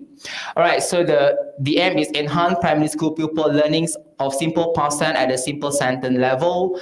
And the action research, okay, I use action research spiral model by Kimis and McTaggart 1988. And my respondents were primary 4 pupils, 24 of them. And the instruments were two. Number one, a set of worksheet, which is the template itself. The respondent need to complete the worksheets at the pre-test and post-test level, and a set of questionnaire need to be answered by the respondent at the end of this study, which is at the post-test, right after they have completed the worksheet. So the finding, as we can see on the poster, all right, so here I have included the mean score of improvement. Actually, it is the difference. All right, the difference between mean score at pre-test level and at the post-test. All right, so at the pre-test, the mean score was 0.48. And at the post-test, the mean score was 0.65 and the difference was 0.17. So I may say that this MyTT is effective to my kids because this is an action research, right? So I don't want to generalize it. So the result illuminated that there were increment in pupil usage of verb in sentences, specifically in simple sentence level, all right, correctly and appropriately. All right, so in this my tenses level, all right, there are two. One is for positive statement and the second one is for negative statement. I'm very sure you know what is positive statement and negative statement, all right? Okay, so in each, for positive statement, there are rules provided, the grammar rules, okay? 5 for regular verb and 2 for irregular verbs. All right, okay, next, data from survey implied that most people gave a positive perception to MyTT in enhancing the usage of verbs in sentences. Okay, other finding, as you can see here, MyTT provides sufficient drilling opportunities for the pupils. Second one, MyTT enriches pupil vocabulary of regular and irregular verb. There are a lot of action verb in this word in English vocabulary. All right, by introducing these to my kids, they can state any regular or irregular verb and they can define which is the regular verb or which one is irregular verbs when I mention the verb to them. All right, MyTT empower pupil writing skill by using simple past tense verbs. Okay, by introducing them the grammar rule of regular and irregular verb just now. MyTT enhances and support English language teachers' teaching methodology because we have the power. We give the instruction, we hold the class, we teach the class, so we are the one who administer MyTT in our class. All right, so moving on to the discussion part, in order to ensure this MyTT is being exploited to the fullest, the language teacher needs to provide sufficient guidance to the pupil, especially on the grammar rule, because that is our role. We need to guide our kids. The pupil should be given ample time to do writing drillings, to discuss the errors in the sentences with grammar-based justification. I do believe grammar-based justification is one of the techniques that every English language teacher needs to apply in the classroom, because we need the student to be aware of the grammar error they made in the sentences. The focus of writing could be placed more on the suitability of the language, where the language must suit the language proficiency level of the pupils. Apart from that, the language should be appropriate for the particular context according to the topic. Difficulty level of language can be increased throughout the writing practices. So by doing so, the language teacher can check the learner's progress and the writing performance based on the sentence written by them. And last but not least, the conclusion, as you can see there, the overwhelming proof that this MyTT was an effective writing template with regard to the context of this study, because this is an action research.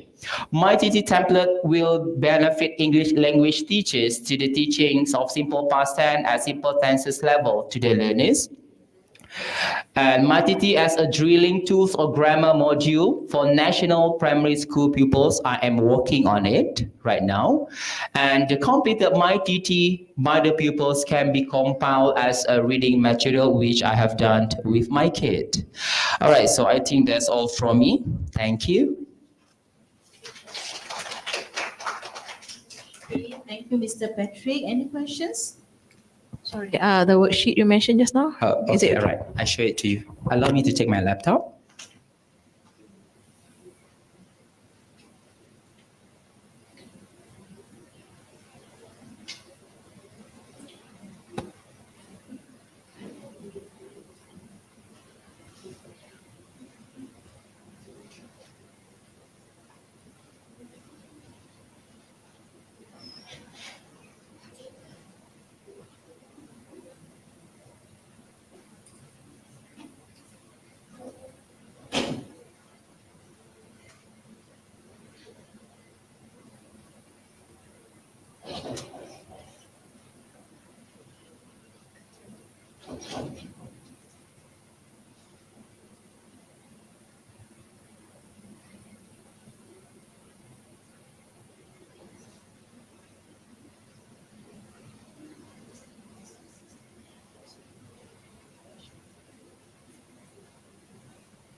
Okay, thank you, Mr. Patrick. Right? Yes, I'm Mr. Patrick. Congratulations for releasing this list of poster. I just would like to know, because you mentioned it's about actual research. Yes. And actual research is basically about us reflecting our practice. Correct. Rather than us focusing on the outcomes of the students' results. Yes. We want result part of it, right?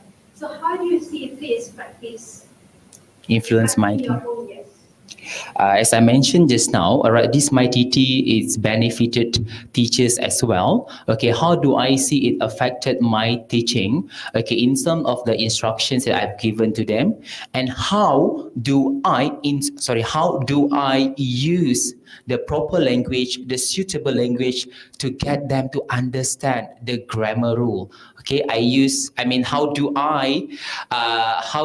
so I should teach, how do I guide them to construct a sentence by using grammatical rules correctly? Okay, I think it is difficult for me to explain because I need to show you the template, then only you can see how I give my instruction in terms of written form and verbally.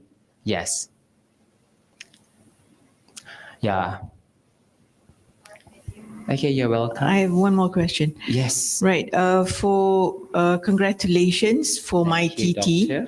Yeah, but if you can suggest, how do you actually use this my TT in context? In context. Yeah, so that you can actually teach grammar in context.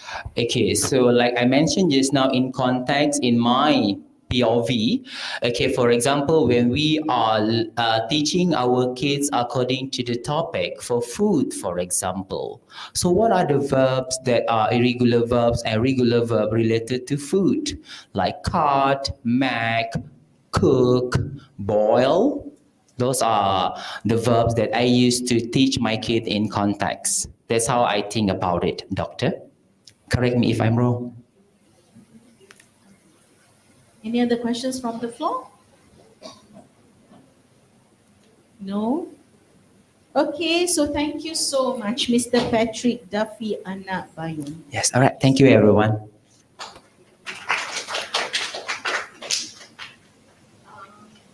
I guess we shall wait for for Dr. Zuni, to come in before we go to our last presenter.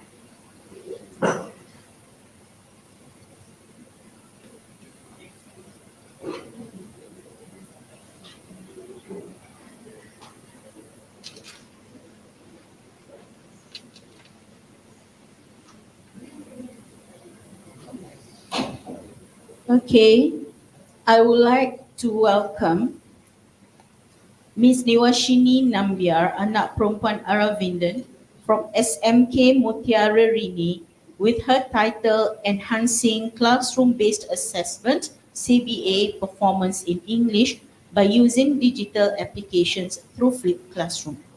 Please welcome. Okay. Hello and a very good day, everyone. My name is Niwashni Nambiar. Okay, my name is Niwashni Nambiar and I'm an English language teacher in SMK Mutiara Rini.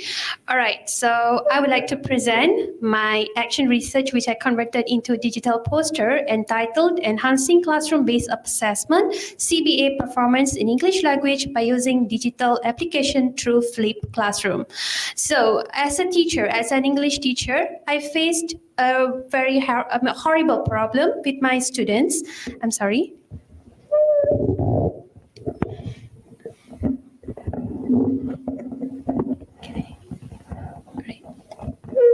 Okay, thank you.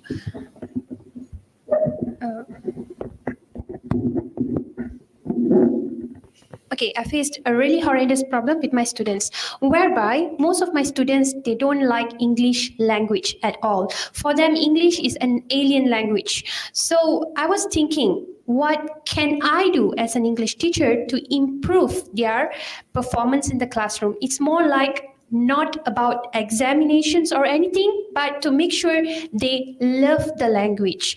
So basically, this research study envisioned to improve my students' classroom-based performance by enhancing English language fundamental skills using the digital application through Flipped Classroom. I exposed my students to innumerable digital applications such as blogs, Google Documents, Telegram, and Flipgrid, to evaluate their achievements through this study. This research is necessary as it will support my students to be more confident, motivated, stay more focused during the lesson, and more active during the lesson, as well as help them in their classroom-based assessment performance. So as you can see, for the methodology, I have employed the qualitative data. So 33 of my students aged 13 to 14 years old of mixed ability have taken part in this study. And this study adopted purposive sampling method.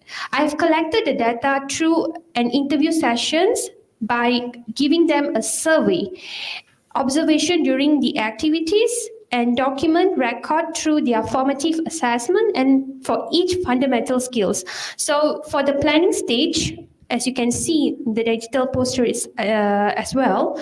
Okay, I have distributed the questionnaire to my students and I make sure it is anonymous. The reason why I kept it anonymous is because I want them to tell me wholeheartedly why they hate English language.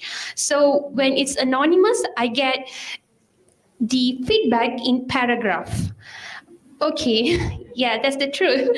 All right, so at the same time, okay, I also conducted a formative test for each skills to gather their initial data before I implement this approach. Then, as for the action, I have implemented 3 different activities. The first one, switch, take charge, focusing on speaking and listening skill. So this activity is more like micro teaching. So I have created a Telegram group with my student. Let's learn English language with Miss Niwa.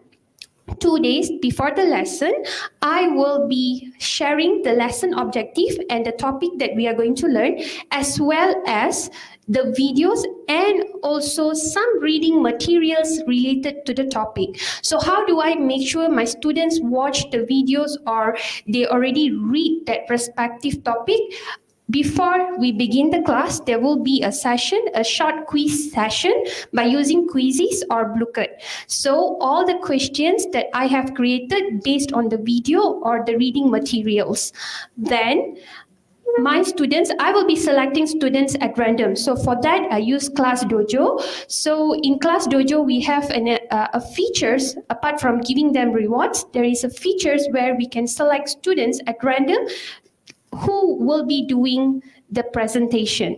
So I was really shocked to see the presentation by my students because they really acted like the actual teacher. For example, they they willing to photocopy worksheet. They created worksheets and they stand in front and they also share their presentations. Like one day before the lesson, they share me their presentation through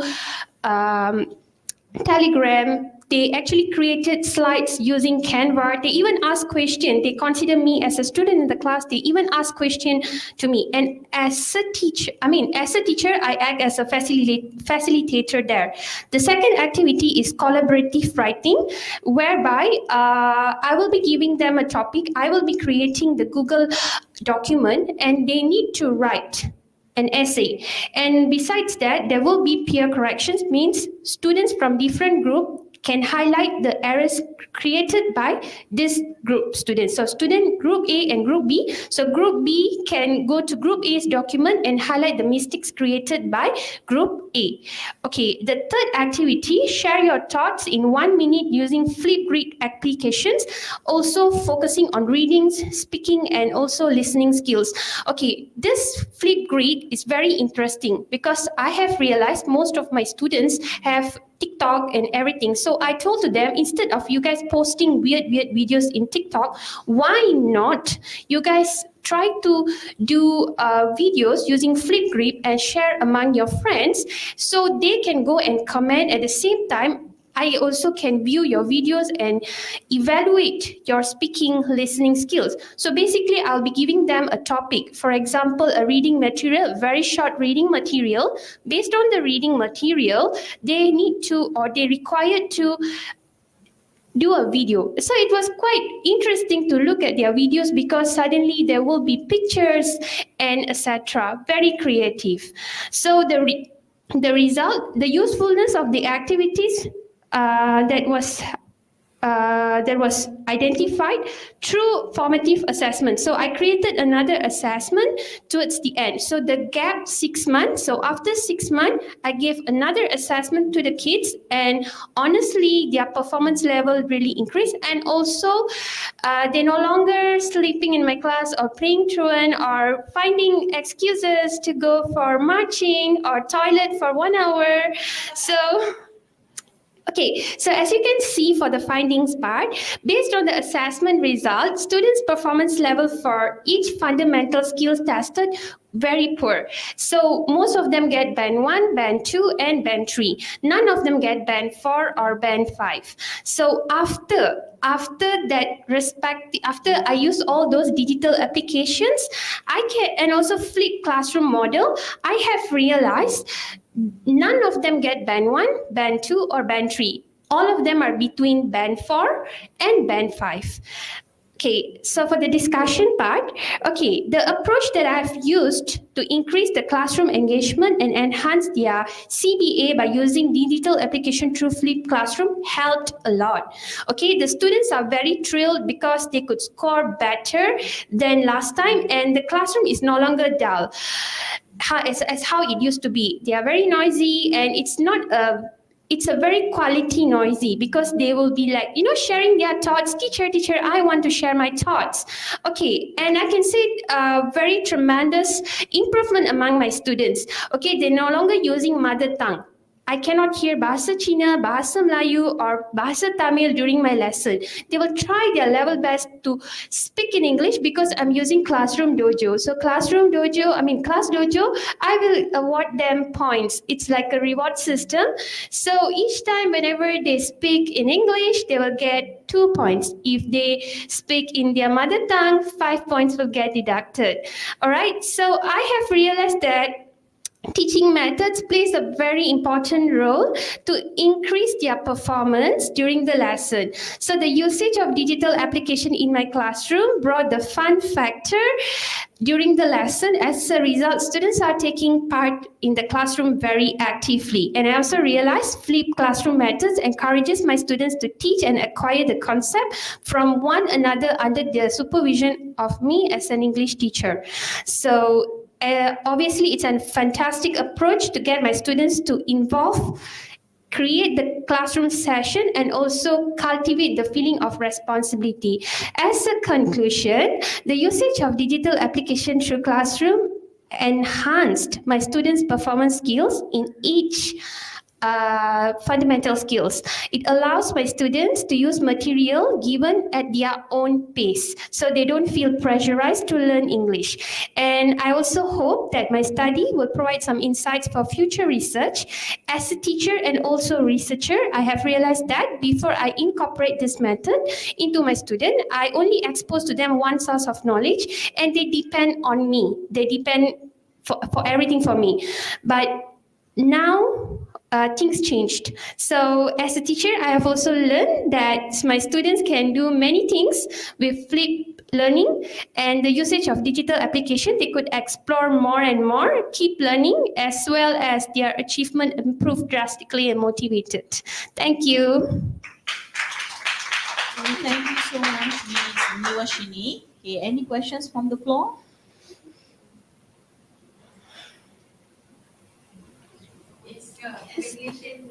Thank you. Thank you. I want just to know what do you assess or what do you look for during the formative assessment? Okay, during the formative assessment, I use DSKP as my guideline. So I will create questions for each speaking skills.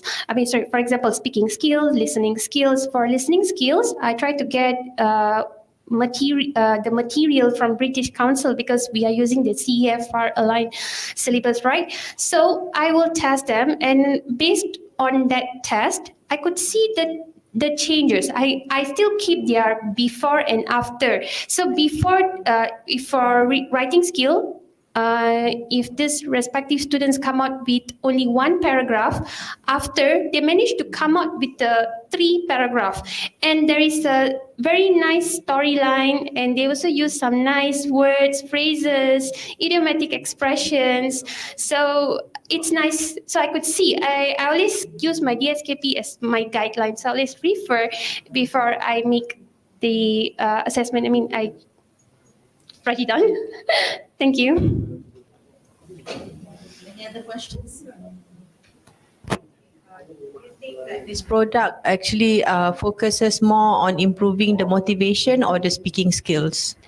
Well, basically, it improves not only on speaking skills, but all the skills: writing, reading, speaking, and also listening. First, if the students are motivated to learn, eventually all the skills they will be able to acquire the skills, all the skills. Because 33 of my students have their own blog. And even though I'm no more teaching them this year, not this year, after the semester ends, they're still updating their blogs. So I'm still reading their blogs, their daily life routines, and etc. Right. Any other questions?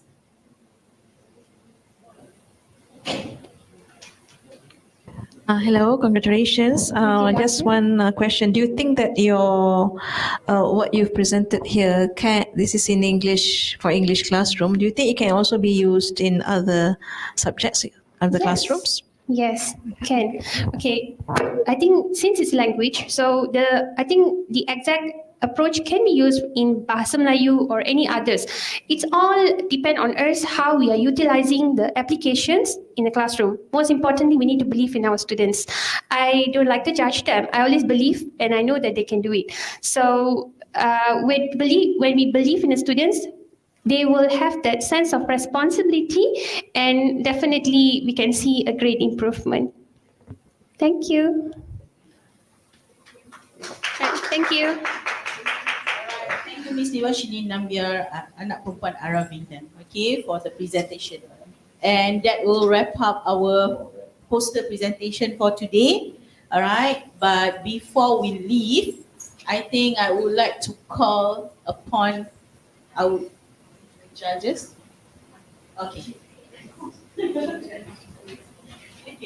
I think before we call it a day, for this session, perhaps I would like to call the judges to wrap up or to give us some comments, general comments to all our presenters. All right, please welcome. Yeah, okay, thank you. First of all, congratulations to all. Okay.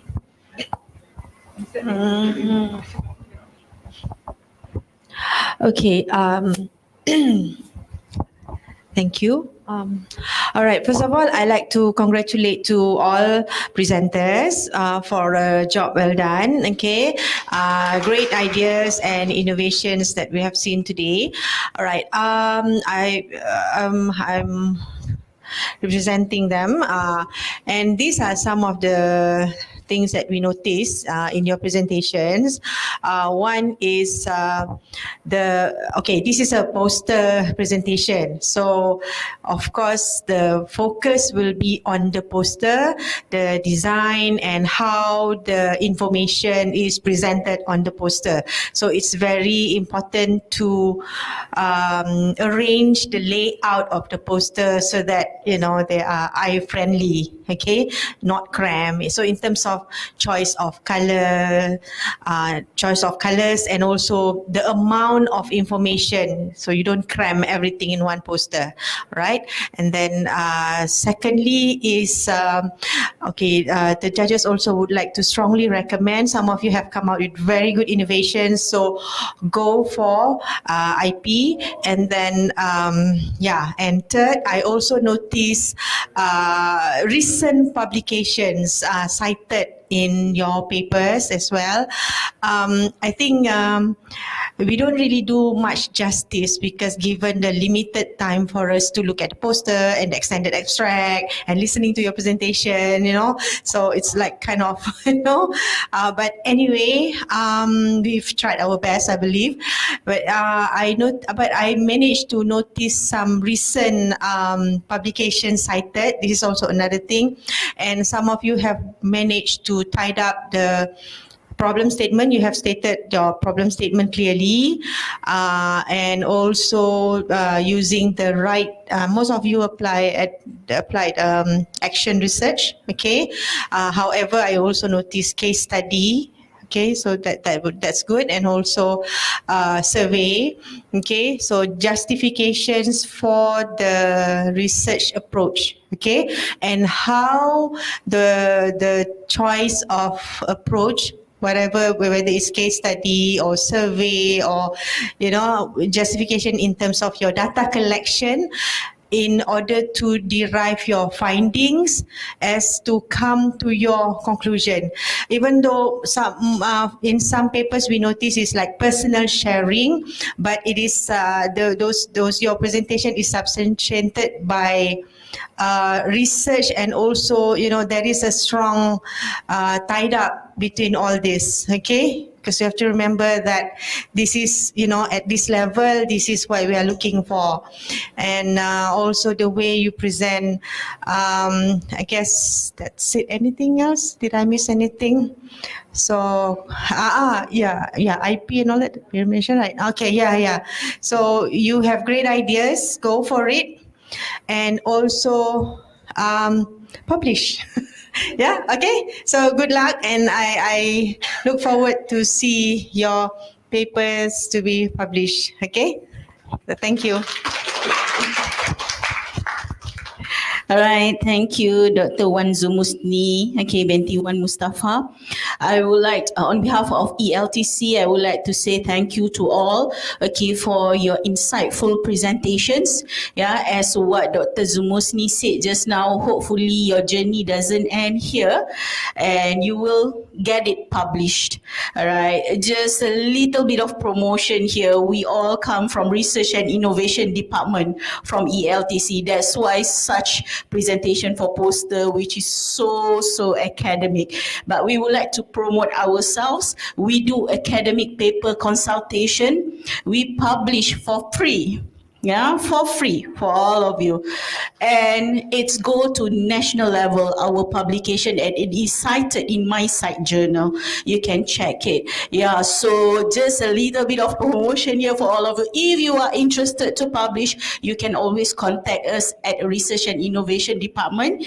Okay, my head of the department, Dr. Khairul Aini. All right, I have team members here, Dr. Rashida, Miss Shaliana, and also me myself, Sabrina. Okay, so until we meet again, hopefully your journey doesn't end here.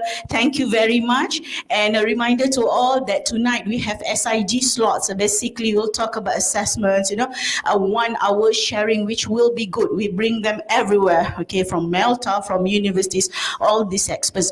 And it's in all the rooms. So you can choose one of the rooms which you can join. Okay, please do join us tonight. Thank you, everyone. Thank you for your attendance as well. All right, thank you so much. Oh yeah, certificate for the judges. Okay, I would like to call upon Dr. Khairul Aini, all right, accompanied by Miss Shalena, to present the certificate to all the judges.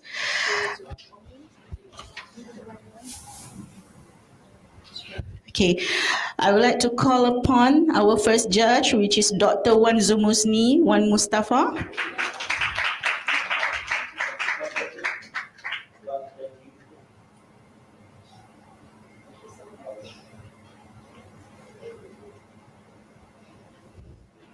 Okay, thank you, Dr. Wan. Okay, next is Dr. Suryani Yusof.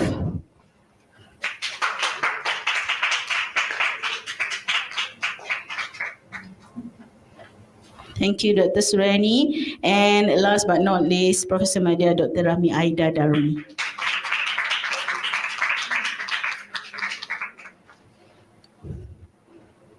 Okay, thank you so much. And this will be really the last time from me. Thank you all till we meet again. Thank you. Assalamualaikum warahmatullahi wabarakatuh.